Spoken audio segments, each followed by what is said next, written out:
ಅತ್ಯಾಚಾರ ಪ್ರಕರಣದಲ್ಲಿ ಬಿಜೆಪಿ ಶಾಸಕ ಮುನಿರತ್ನಗೆ 14 ದಿನ ನ್ಯಾಯಾಂಗ ಬಂಧನ. ಹಿಂಸೆ ತಡೆಯೋಕಾಗ್ತಿಲ್ಲ, ರಾಜೀನಾಮೆ ಕೊಡ್ತೀನಿ ಎಂದು ಜಡ್ಜ್ ಮುಂದೆ ಮುನಿರತ್ನ ಅಳಲು ತೋಡಿಕೊಂಡಿದ್ದಾರೆ. ಮಂತ್ರಿ ಆಗೋಕೆ ಅವರಿಗೆ ಯೋಗ್ಯತೆ ಇದೆಯಾ ಎಂದು ಈಶ್ವರಪ್ಪ ವಾಗ್ದಾಳಿ. ಈ ಸುದ್ದಿಗಳನ್ನು ನೋಡೋಣ. ಮುನಿ ಜೈಲು ಪಾಲು ನ್ಯೂಸ್ ಟಾಪ್ನಲ್ಲಿ.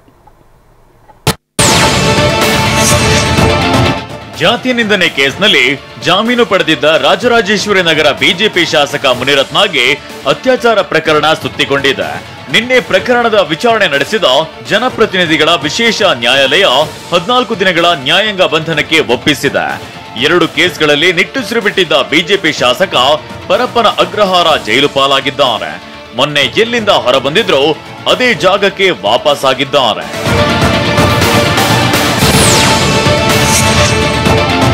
ಸಂಕಷ್ಟಗಳ ಸರಮಾಲೆಗೆ ಸಿಲುಕಿರೋ ಮುನಿರತ್ನ ಜಡ್ಜ್ ಮುಂದೆ ಅಳಲನ್ನ ತೋಡಿಕೊಂಡಿದ್ದಾರೆ. ಅತ್ಯಾಚಾರ ಕೇಸ್ನ ಹಿಂದೆ ಷಡ್ಯಂತ್ರದ ಕರಿನೆರಳು ಇರೋ ಆರೋಪ ಮಾಡಿದ್ದಾರೆ. ಜೈಲಿಗಟ್ಟೋದಕ್ಕೆ ವ್ಯವಸ್ಥಿತವಾದ ಸಂಚು ರೂಪಿಸಲಾಗಿದೆ. ಲೋಕಸಭಾ ಚುನಾವಣೆಯ ನಂತರ ಇದೆಲ್ಲ ಆರಂಭವಾಗಿದೆ. 5 ವರ್ಷಗಳ ನಂತರ ಅತ್ಯಾಚಾರ ದೂರು ಕೊಡಿಸಿದ್ದಾರೆ. ಆಕೆ ಮೊದಲೇ ದೂರು ಕೊಡಬಹುದಿತ್ತಲ್ಲ ಅಂತ ಮುನಿರತ್ನ ಪ್ರಶ್ನೆ ಮಾಡಿದ್ದಾರೆ.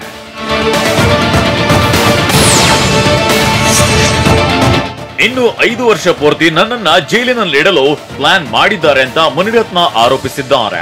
ನಾನು ಜನಪ್ರತಿನಿಧಿ, ಜನರ ಜೊತೆ ಹೇಗೆ ವರ್ತಿಸಬೇಕೆಂದು ಗೊತ್ತಿದೆ. ಈ ಕೋರ್ಟ್ನಲ್ಲೇ ಬೇಕಾದ್ರೆ ರಾಜೀನಾಮೆ ನೀಡ್ತೇನೆ, ಆದ್ರೆ ಈ ತರ ಹಿಂಸೆಯನ್ನ ತಡೆದುಕೊಳ್ಳೋದಕ್ಕೆ ಆಗಲ್ಲ ಅಂತ ಅಳಲನ್ನ ತೋಡಿಕೊಂಡಿದ್ದಾರೆ. ಇದಕ್ಕೆ ಪ್ರತಿಕ್ರಿಯಿಸಿರುವ ಜಡ್ಜ್, ಎಲ್ಲಿ ರಾಜೀನಾಮೆ ಕೊಡಬೇಕೋ ಅಲ್ಲಿ ಕೊಡಿ ಅಂತ ಕಡ್ಡಿ ಮುರಿದಂತೆ ಹೇಳಿದ್ದಾರೆ.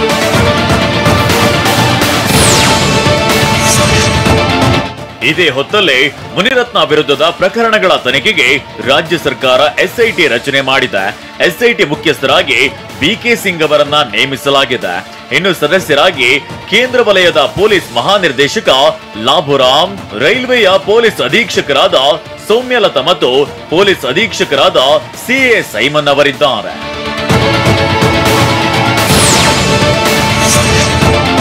ಇನ್ನು ಮುನಿರತ್ನ ಪ್ರಕರಣ ಹೊರಬಂದ ದಿನದಿಂದಲೂ ಬಿಜೆಪಿ ನಾಯಕರು ಡಿಕೆ ಸಹೋದರರ ಕಡೆಗೆ ಬೊಟ್ಟು ಮಾಡ್ತಿದ್ದಾರೆ. ಇದಕ್ಕೆ ತಿರುಗೇಟು ಕೊಟ್ಟ ಡಿಸಿಎಂ ಡಿಕೆ, ನನ್ನ ನೆನಪಿಸಿಕೊಳ್ತಾ ಇರ್ಲಿ ಅಂತ ಹೇಳಿದ್ದಾರೆ.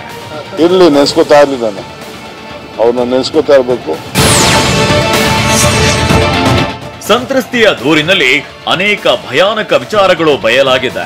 ಈ ಪೈಕಿ ಮುನಿರತ್ನ ತಮ್ಮ ಎದುರಾಳಿಗಳ ಹಣಿಯಲು HIV ಸೋಂಕಿತರನ್ನ ಬಿಟ್ಟು ಹನಿ ಟ್ರ್ಯಾಪ್ ಮಾಡಿಸುತ್ತಿದ್ದ ವಿಚಾರ ಕೂಡ ಒಂದು.